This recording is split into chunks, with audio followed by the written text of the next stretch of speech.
2 கொரிந்தியர் 5ஆம் அதிகாரம். பூமிக்குரிய கூடாரமாகிய நம்முடைய வீடு அழிந்து போனாலும் தேவனால் கட்டப்பட்ட கைவேலையல்லாத நித்திய வீடு பரலோகத்திலே நமக்கு உண்டென்று அறிந்திருக்கிறோம்.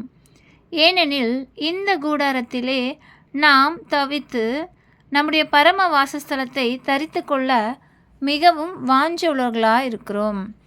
தரித்து கொண்டவர்களானால் நிர்வாணிகளாய் காணப்பட மாட்டோம்.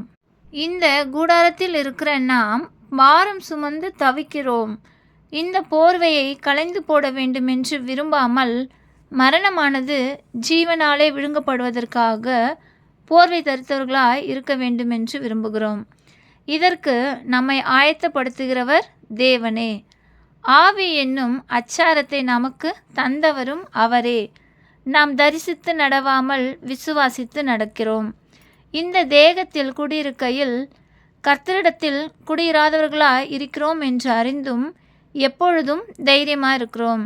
நாம் தைரியமாகவே இருந்து இந்த தேகத்தை விட்டு குடிபோகவும் கர்த்தரிடத்தில் குடியிருக்கவும் அதிகமாய் விரும்புகிறோம்.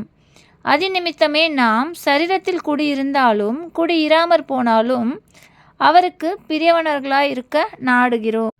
ஏனென்றால் சரீரத்தில் அவன் செய்த நன்மைக்காவது தீமைக்காவது தக்க பலனை அடையும்படிக்கு நாம் எல்லோரும் கிறிஸ்துவின் நியாயாசனத்திற்கு முன்பாக வெளிப்பட வேண்டும். ஆகையால் கர்த்தருக்கு பயப்படத்தக்கதென்று அறிந்து மனுஷருக்கு புத்தி சொல்கிறோம். தேவனுக்கு முன்பாக வெளியரங்கமாய் இருக்கிறோம். உங்கள் மனசாட்சிக்கும் வெளியரங்கமாய் இருக்கிறோம் என்று நம்புகிறேன். இதனாலே நாங்கள் உங்களுக்கு முன்பாக எங்களை மறுபடியும் மெச்சிக்கொள்ளாமல் இருதயத்தில் அல்ல வெளிவேஷத்தில் மேன்மை பாராட்டுகிறவர்களுக்கு எதிரே எங்களை குறித்து நீங்கள் மேன்மை பாராட்டும்படிக்கு ஏது உண்டாக்குகிறோம். நாங்கள் பைத்தியம் கொண்டவர்கள் என்றால் தேவனுக்காக அப்படி இருக்கும். தெளிந்த புத்தி உள்ளவர்கள் என்றால் உங்களுக்காக அப்படி இருக்கும். கிறிஸ்துவனுடைய அன்பு எங்களை நெருக்கி ஏவுகிறது. ஏனென்றால் எல்லாருக்காகவும் ஒருவரே மரித்திருக்க எல்லாரும் மரித்தார்கள் என்றும் பிழைத்திருக்கிறவர்கள் இனி தங்களுக்கென்று பிழைத்திராமல் தங்களுக்காக மரித்து எழுந்தவருக்கென்று பிழைத்திருக்கும்படிக்கு அவர் எல்லாருக்காகவும் மரித்தார் என்றும் நிதானிக்கிறோம்.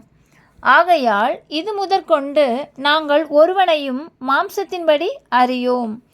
நாங்கள் கிறிஸ்துவையும் மாம்சத்தின்படி அறிந்திருந்தாலும் இனி ஒருபோதும் அவரை மாம்சத்தின்படி அறியோம்.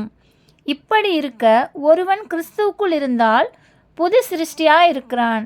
பழையவைகள் ஒழிந்து போயின, எல்லாம் புதிதாயின. இவையெல்லாம் தேவனாலே உண்டாயிருக்கிறது. அவர் இயேசு கிறிஸ்துவை கொண்டு நம்மை தம்மோடே ஒப்புரவாக்கி ஒப்புரவாக்குதலின் ஊழியத்தை எங்களுக்கு ஒப்பு கொடுத்தார். அது என்னவெனில், தேவன் உலகத்தாருடைய பாவங்களை எண்ணாமல் கிறிஸ்துவுக்குள் அவர்களை தமக்கு ஒப்புரவாக்கி ஒப்புரவாக்குதலின் உபதேசத்தை எங்களிடத்தில் ஒப்புவித்தார். ஆனபடியினாலே தேவனானவர் எங்களை கொண்டு புத்தி சொல்கிறது போல நாங்கள் கிறிஸ்துவுக்காக ஸ்தானாதிபதிகளாய் இருந்து தேவனோடே ஒப்புரவாகுங்கள் என்று கிறிஸ்துவின் நிமித்தம் உங்களை வேண்டிக் கொள்ளுகிறோம். நாம் அவருக்குள் தேவனுடைய நீதி ஆகும்படிக்கு பாவம் அறியாத அவரை நமக்காக பாவமாக்கினார். ஆமென்.